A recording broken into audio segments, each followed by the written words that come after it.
Welcome back to another English lesson. In the United States, we have something called the American Dream, and it basically means if you work hard, you can get more money, more success. But we have a young lady from Honduras who is experiencing an American nightmare. Annie Lopez came to the United States when she was 8. She's now 19 and attending college in Boston, or at least she was attending college.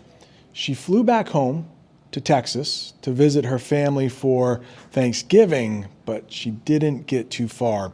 She was picked up at the airport and deported. So in this English lesson, we are going to watch a newscast about her. And in that newscast, they are going to use very difficult words. But don't worry, that's where I come in. I will teach you all of the difficult words they use. Please go ahead, hit that like button, subscribe if this is your first time here. I am going to go home where I can teach English a little better, and I'm going to let you watch that newscast. See you in a minute. My dream was for me to be in college, fulfill not only mine, but also family dream. In a Zoom interview from rural Honduras, 19-year-old Annie Lucia Lopez Beloza talked about the devastating reality she's now living instead of studying for her finals here at Babson College. For me to be in college, be one of the first ones in my family to be there. And now it's it's not happening. Annie planned to surprise her parents in Texas by flying home for Thanksgiving break. But shortly after arriving at Logan Airport, she was detained and shackled by ICE agents and quickly deported to her native country. The rule of law was violated. A federal judge issued an order not to deport her from the country to give her her day in court. It's a very tragic story. I'm not going to give my opinion, but I am interested in your opinion. We'll find out more about her story a little later in the news clip when a lawyer comes on. But according to some sources, Annie, I've heard both pronunciations of her name. Annie was given a final removal notice saying she had to leave the country back in 2015. So I'm not sure how she got accepted to college. Is there more to the story? Please let me know in the comments. Do you think she should have been deported? Now, let's get into some of the words that they used. They're very tricky. The lawyer, of course, is going to use some pretty difficult terms. So let's talk about the first one, fulfilled. Fulfilled. It is a verb, and it means to complete something or do what is promised. So I'm sure you have a dream to speak English. Have you fulfilled that dream? In the picture, I have a sentence that goes along with it. He fulfilled his promise to call his mother every week. So I guess he said to his mom, I'm moving out, but I won't forget you. I will call you every day. Here we have one of the most difficult words to pronounce in English. Rural. Rural. That means relating to the countryside, not in the city. So the opposite of rural is urban. So that would be a city, urban. Rural means like out in the country. So if you can't say rural, just say out in the country or even out in the sticks. That's a slang way to say it. My grandfather lives in a small rural town in Honduras with many farms. They also used finals in the newscast. Like final means the end. I hope this is not your final English lesson you will watch on my channel. But finals, the way they used it in the newscast, means the big test you take at the end of a class or at the end of a course. Let's get the official definition. The last exams at the end of a school term or the last games in a sports competition, but they use it like the school one. And I have the picture here.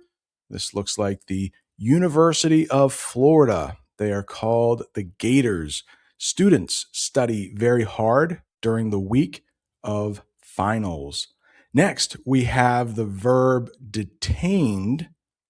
Later, we are going to talk about the noun form of this word, but detained means to be stopped and held by the police or authorities. You are not free to leave if you are detained. The man was detained at the airport for 3 hours. And poor Annie, she was also shackled. Shackled. You could say handcuffed. Do you know what handcuffs are? Police will use them on detainees. We'll talk about that word in a minute. But they will use that so people can't escape or they have a harder time to escape. Shackled. When I hear that, I think handcuffed, but also they may have some restraints on their feet. They may have like sort of handcuffs on their feet as well if they're shackled. But let's get the official definition. It means to have chains put on your wrists. That's your wrists where you wear a watch, your wrist, or your ankles so you cannot move freely. I think the person is shackled in this picture. The prisoner was shackled before being moved to the bus. I'm sorry to interrupt, but I would like to tell you something that I have been offering for the last couple months. If you would like to take your English speaking to the next level, but you don't have anyone to speak with, try me out. I can be your speaking partner. I have been an English teacher in the United States for over 23 years. I've gotten to speak with many people this month alone. Sandy from Taiwan, Tessa from Germany, Jose from the Dominican Republic, Dung from Vietnam, and probably a couple others I'm sorry I might be forgetting. So if that sounds like a plan for you, check the comments, check the description, use the code WINTER15 for 15% off your conversation. Okay, now back to the English lesson. All right, I got a little warm. I had to take my jacket off. Deported is next, and that is a verb, and it means to be forced by the government to leave a country. So she was deported. Here's a sentence that uses deported. After his visa expired, he was deported back to his home country. And it looks like his home country is Peru. The rule of law was violated. A federal judge issued an order not to deport her from the country to give her her day in court. And they're being so brazen about it, they're effectively claiming that the judge had no authority to even issue the order, so they deported her anyway. According to federal court paperwork, Annie entered the U.S. with her family through Mexico in 2014 when she was 8 years old. She was arrested by ICE that year, but released the next day on personal recognizance. Annie and her family applied for asylum. The government claims she and her family were ordered to be removed from the U.S. in 2015. The rule of law, the rule of law. That is the idea that the law applies to everyone equally, even leaders, even like our presidents, sort of. We're not going to get into that, but there are exceptions for the president. Here is a sentence that uses the rule of law. A strong democracy depends on the rule of law. Next, we have another verb, violated. Violated, that means to break a rule, a law, or an agreement. And in the picture, we have a student here. Maybe she is taking her finals, but she violated the school's policy. Let's see what she did here in this sentence. You violated the school rules by using your phone during the test. I mean, if I had my phone to take any sort of final or any sort of test, I think I could do it. With ChatGPT, with AI, we can do anything, right? Suddenly, I am a math genius if I get to use ChatGPT. In my class, some students have other work to do, so I help them with that. Before, I couldn't do math. Now with ChatGPT, I can take a picture of the problem. I can even explain it with ChatGPT in my students' like first language. A lot of my students speak Portuguese. Next, we have a federal judge. When you hear federal, think the opposite of a state government. We have 50 states Each state has their own government. Cities will even have their own government. Federal, that means it applies to the whole country. Like Washington, D.C. is the capital. Federal means the whole country. A federal judge, that is a judge who makes decisions about national laws, not just local laws, not just like state and city laws. In the picture, we have a federal judge. The federal judge decided that the new law was not legal. So the president is very powerful, but they can't run the government on their own. Judges also make sure the president doesn't get too much power. Brazen. Brazen. If somebody is brazen, that means they are being bold and not trying to hide something bad or wrong. For example, if somebody wanted to steal money from a bank and they were doing it brazenly, they would do it during the daylight.